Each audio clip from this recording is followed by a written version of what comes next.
जय जिनेन्द्र वन्दितु सर्वसिद्धे ध्रुवममलमणोभमं गदिं पत्ते वोच्छामि समय पाहुड मृण्मो सुध केवली भणिदम।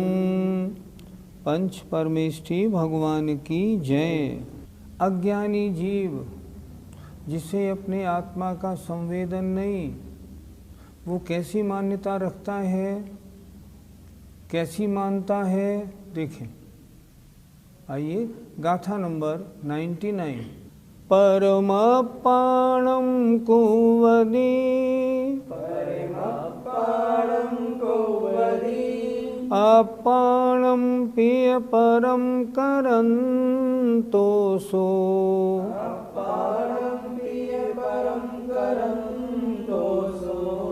अण्णाणमयो जीवो कम्माणं कारगो होदी। बोलिए, परमपाणं कुवदी अपाणं पिय परं करन्तो सो अण्णाणमयो जीवो कम्माणं कारगो होदी।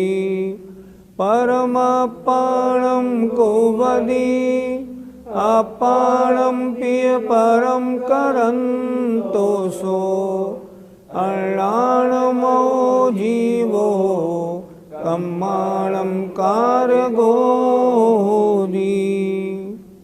परम अप्पाणम संधि विच्छेद। परमप्पाणम परम अप्पाणम पर को अपने रूप, कुव्वदी करता हुआ, और अप्पाणम अपने को भी, और परम पर रूप करंतो सो करता हुआ वह। कैसा है वह अज्ञानी? अपने को, पर को अपने रूप कर रहा है, अपने को पर रूप कर रहा है।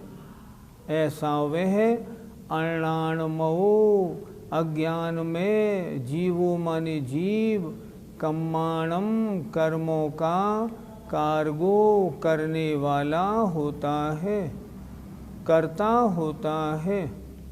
फिर एक बार देखें, परम अप्पाणम, परम माने अन्य को, पर को अप्पाणम अपने रूप, कुव्वदी करता हुआ, अप्पाणम और अपने को भी, पिय और परम माने पर रूप, करंतो सो करता हुआ वह।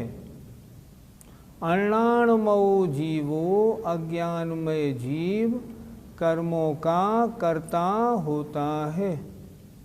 कर्मों का कर्ता कौन होता है? अज्ञानी जीव, जिसको अपने और पर के बारे में सही ज्ञान नहीं है। जो पर को अपने रूप कर रहा है, अपने को पर रूप करता है, वह अज्ञानी है, और वह ऐसा अज्ञानी कर्मों का कर्ता होता है।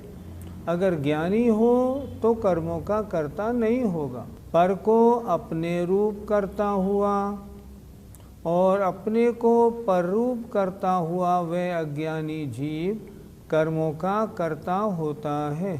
पंडित जी, अज्ञानी जीव कौन है? मैं क्या हूँ? मुझसे अन्य कौन है?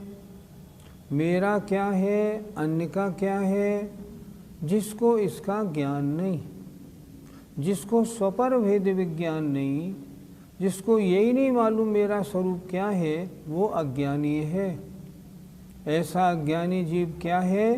अन्य को अपना स्वरूप मानता है, अपने को अन्य का मानता है, इस तरह अज्ञानी होता है। पंडित जी, अज्ञानी की परिणति कैसी होती है? 6 डाला का एक छंद बहुत सुंदर है। मैं सुखी दुखी, मैं रंक राव, मेरे धन गृह गोधन प्रभाव, मेरे सुततिय, मैं सबल दीन, बेरूप सुभग मूरख प्रवीण। अज्ञानी की परिणति, उसको यही नहीं मालूम आत्मा का स्वरूप क्या है। शरीर के अनुकूल परिस्थिति मिलती है तो सुख मानता है, शरीर के प्रतिकूल परिस्थिति मिलती है तो दुख मानता है। अरे अनुकूल प्रतिकूल परिस्थिति शरीर के लिए थी, तुमने शरीर को अपना क्यों माना?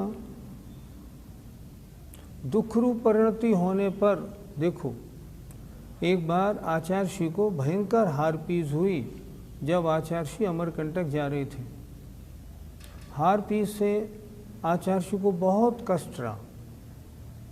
1-1.5 महीने बाद जब मेरा उधर जाना हुआ, मैंने आचार्य श्री को निवेदन किया, प्रभु आपको इतना कष्ट, कैसा कष्ट हुआ हारपीस में?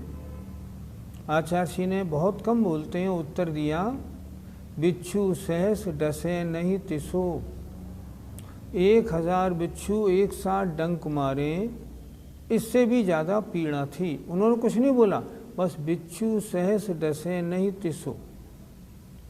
मैंने फिर आचार्य श्री को पूछा, महाराज जब इतना कष्ट था फिर आप दोपहर को स्वाध्याय क्यों कराते थे, प्रवचन क्यों देते थे, थोड़ा आप रेस्ट कर लेते। आचार्य श्री ने मुस्कुरा के बहुत अच्छा उत्तर दिया। उन्होंने उत्तर दिया, शरीर का काम शरीर में होता था, मैं अपना काम मैं करता था। शरीर में जो पीड़ा थी वो शरीर में थी, मुझे समय पे स्वाध्याय, मेरा आवश्यक, मेरा पढ़ाना जो कुछ था, मैं अपना काम करता था। तो क्या शरीर के दुख को दुख थोड़ी मान लूँगा? ये है परिणति ज्ञानी की। हम अज्ञानी कैसे होते हैं? शरीर में तकलीफ हो जाए तो पकड़ के बैठ जाते हैं, हाय रे हाय मरे जा रहे हैं। ये अज्ञानी की परिणति। अज्ञानी क्या लिखा देखो, पर को अपने रूप करता है। तकलीफ, सर्दी लग रही है शरीर को, मुझे सर्दी लग रही है। अरे आत्मा को तो न सर्दी लगती है न गर्मी लगती है, फिर क्या? आज तक जिन जिन जीवों ने महान उपसर्ग आने पर भी ध्यान से अपने को नहीं हटाया, वो जीव क्या ऐसे थे? शरीर को कितना ही कष्ट हुआ, उन्होंने उसे कष्ट ही नहीं माना, तभी तो उनका गुणस्थान और उनकी श्रेणी चढ़ना हुआ नहीं, कैसे होता? और हम अज्ञानी ऐसे हैं, शरीर को जरा सा कष्ट पड़ता है, सर्दी गर्मी का हो, कभी गरीबी आ जाए तो हाय रे हाय मर गए, हम तो गरीब हो गए। अब सोचो, गरीबी आत्मा को आई क्या? अगर आपने इस बात का निर्णय नहीं बनाया कि मैं आत्मा हूँ, तो आत्मा को सारी तो आपको सारी परिस्थितियाँ सुख दुख देने वाली बन जाएंगी। लेकिन ये अज्ञानी की परिणतियाँ हैं। अज्ञानी ऐसा करता है, ज्ञानी नहीं करता। शरीर को कैसा ही कष्ट हो, ज्ञानी को कुछ नहीं होता। मुझे याद आता है, डोंगरगढ़ में एक बार आचार्य श्री दशलक्षण पर्व में 2 या 3 अध्याय तक मंच पर आए, फिर उनको भयंकर बुखार हो गया तो वो नहीं आए, और समय सागर जी महाराज ने फिर तत्वार सूत्र पूरा किया था। उनको 3-4 बुखार चल रहा था। सारे संघ वालों ने सोचा कि अब 11 या 12 को उनका केश नोच का दिन है। संघ के 10-5 बड़े बड़े साधु आचार्य श्री के चरणों में निवेदन करने गए, गुरुदेव कल आपके केश नोच का दिन है, लेकिन आपका स्वास्थ्य ठीक नहीं है, इस बार आप केश नोच मत करिए, आप 2 महीने में उत्कृष्ट केश नोच करते हैं, 1-2 दिन 4 दिन बाद तबीयत ठीक हो जाने पर कर लीजिएगा। आचार्य श्री ने सिर्फ इतना कहा, देखेंगे। अगले दिन जब वही मुनि महाराज सुबह उनके पास आए तो देखा उन्होंने आधा केश लोंच तो हो चुका था। शरीर की परिस्थिति मेरी परिस्थिति नहीं, मैं अलग शरीर अलग। अगर ऐसा नहीं मानेंगे तो कैसे व्रतों का पालन होगा। इसलिए देखा, अरे आधा केश लोंच तो हो गया, अब क्या कहना, कुछ भी नहीं कहना। आचार्य श्री मुस्करा रहे थे और केश लोंच करने में लगे हुए थे। मेरी परिणति मेरे साथ, शरीर की परिणति मेरे साथ। यहाँ क्या बताया जा रहा है इस गाथा में, पर को अपने रूप करता हुआ। शरीर मेरा है, स्त्री पुत्र परिवार मेरे हैं, घर मकान मेरा है, शरीर का कालापन, रोगीपन, बुढ़ापापन मेरा है। जो ऐसा कर रहा है, अपने को उस रूप मान रहा है, वह अज्ञानी है। और ऐसा जीव राग द्वेष के चक्कर में पड़ के कर्मों का आश्रय बंद करता है। पंडित जी, तो अपनी मान्यता कैसी होनी चाहिए? जो मेरा है उसे मैं अपना मानूं, जो पर का है उसे पर मानूं। कितना अच्छा लिखा है देखो, तू चेतन अरु देह अचेतन, यह जड़ तू ज्ञानी, मिले अनादि यतन सो बिछुड़े, ज्यों पै अरु पानी। कितना अच्छा लिखा है। तू चेतन है, शरीर अचेतन है, यह जड़ है, तू ज्ञानी है, अनादि से मिले हैं और बड़े यत्न से बिछुड़ पाएंगे। कैसे? जैसे दूध और पानी थन से निकलता है तो मिला हुआ निकलता है, तपाने से पानी उड़ जाता है, दूध रह जाता है। उसी तरह अनादिकाल से आत्मा का और कर्मों का मेल है। इसको कैसे अलग करें? तपस्या करने से कर्म झड़ जाते हैं, आत्मा शुद्ध हो जाता है, और जो एक उसकी आत्मा की शुद्धता में जो अशुद्धि थी वो दूर हो जाती है। क्या लिखा उन्होंने? रूप तुम्हारा सब सो न्यारा, भेद ज्ञान करना। तुम कैसा है तुम्हारा? तुम्हारा रूप तो सबसे भिन्न है। न तुम पुद्गल हो, न धर्म, न धर्म, न आकाश, न काल, इस सबसे भिन्न जीव रूप हो। वो भी अन्य जीव भिन्न है, तुम सबसे अलग हो। कोई अन्य जीव भी तुम्हारा नहीं। कैसे करें तो ऐसा करना, यतन सो बिछुड़े, यत्न पूर्वक पहले भेद विज्ञान, फिर आगे बढ़ो, तपस्चरण, मुनि बनो, ध्यान लगाओ, निर्जरा होगी, कर्म सारे अलग हो जाएंगे, आत्मा पवित्र हो जाएगी। लेकिन ये होगा कब? जब अपने को अपना मानोगे और पर को पर का मानोगे।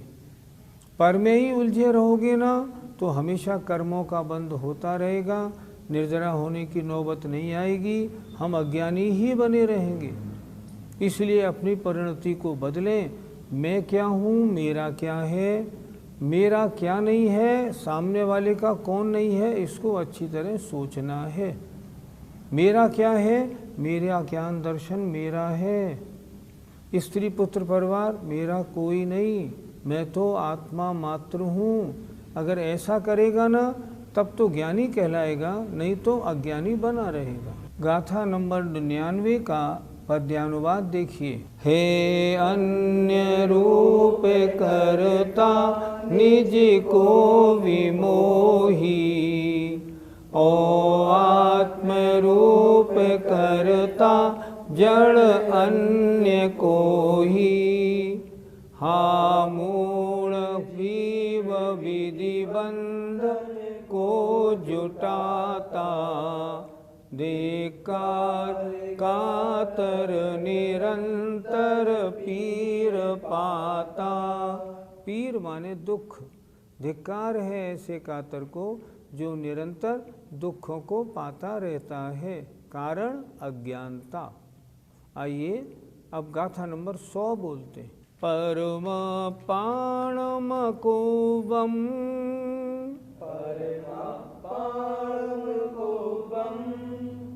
परम पाणम को वम,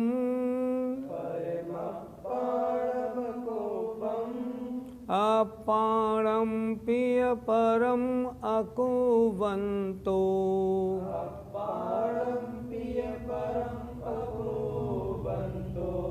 सोणाणुमो जीवो कम्माणमकारगो होदि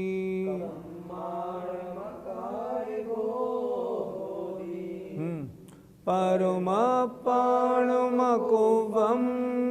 अपाणं पिय परम अकुवन्तो सोणाणुमो जीवो कम्माणमकारगो होदि परमपाणमकुवम् अपाणं पिय परम अकुवन्तो सोणाणुमो जीवो कम्माणमकारगो होदि परम अपाणम अकुब्बम संधि विच्छेद देखना। परम अपाणम अकुब्बम अर्थात परम माने पर को, अपाणम अपने रूप, अकुब्बम नहीं करता हुआ। अपाणम अपने को भी और परम पर रूप अकुब्बंतो नहीं करता हुआ। अपने को अपने रूप नहीं, पर को अपने रूप नहीं कर रहा और अपने को पर रूप नहीं कर रहा। क्या मतलब? पर को पर रूप, अपने को अपने रूप मान रहा। सो वह णाणमो ज्ञानमय जीवो माने जीव, वो जीव कैसा है? ज्ञानमय है। कम्माणम कर्मों का, अकारगो अकर्ता होता है। जो कर्मों का कर्ता होता था वो तो पर को अपना करता था, अपने को पर करता था। ये उससे उल्टा, ये पर को अपने रूप नहीं करता, अपने को पर रूप नहीं करता। अपने को अपने रूप मानता है, पर को पर रूप मानता है। यही तो ज्ञानी की पहचान है। इसलिए लिखा ना इसमें णाणमो ज्ञानमय जीव। एक बार फिर देख लें। पर को अपने रूप नहीं करता हुआ, अपने को भी और पर रूप नहीं करता हुआ, वह ज्ञानमय जीव कर्मों का अकर्ता होता है। और ऐसा जीव ऐसा कब बनता है? जब समाधि में होता है और उस समय कर्मों का आश्रय बंद नहीं होता। जो पर को अपने रूप नहीं करता और जो अपने को भी पर रूप नहीं करता, वह ज्ञानी जीव कर्मों का कर्ता नहीं होता है। अर्थात ऐसे जीव के आश्रय बंद नहीं होता। पंडित जी, ज्ञान किसे कहते हैं? जो अपने को अपने रूप, पर को पर रूप जानता है और शुद्धोपयोगी बन के आत्मा में लीन रहता है, वह ज्ञान और ज्ञानी है। उसे कहते हैं ज्ञानी। और जो अपने को पर रूप, पर को अपने रूप मानता है, वो अज्ञानी है। यही तो कह रहे हैं, पर को अपने रूप नहीं करता, अपने को पर रूप नहीं करता। क्या मतलब? पर को पर मानता है, अपने को अपना मानता है। शरीर किसका है? शरीर पुद्गल से बना हुआ है, पुद्गल का है। मैं तो चैतन्य रूप आत्मा हूँ, मेरा नहीं। घर मकान किसका है? पुद्गल का है, मेरा नहीं। व्यवहार से लोग कहते हैं तुम्हारा है, यहाँ व्यवहार की चर्चा नहीं, यहाँ निश्चय से बात हो रही है। जब निश्चय से बात हो तो निश्चय की बात करनी चाहिए। यहाँ ज्ञानी कौन है? जो निज और पर का अच्छा स्वसंवेदन ज्ञानी, भेद विज्ञानी है, जिसको मालूम है मैं और मेरा क्या है। ऐसे जीव को ज्ञानी कहते। पंडित जी, ऐसा ज्ञानी जीव कैसा चिंतन रखता है? अज्ञानी मानता है बड़ी भारी रोग लग गया है, बड़ी पीड़ा है। अज्ञानी मानता है मैं तो मर रहा हूँ। ज्ञानी क्या सोचता है?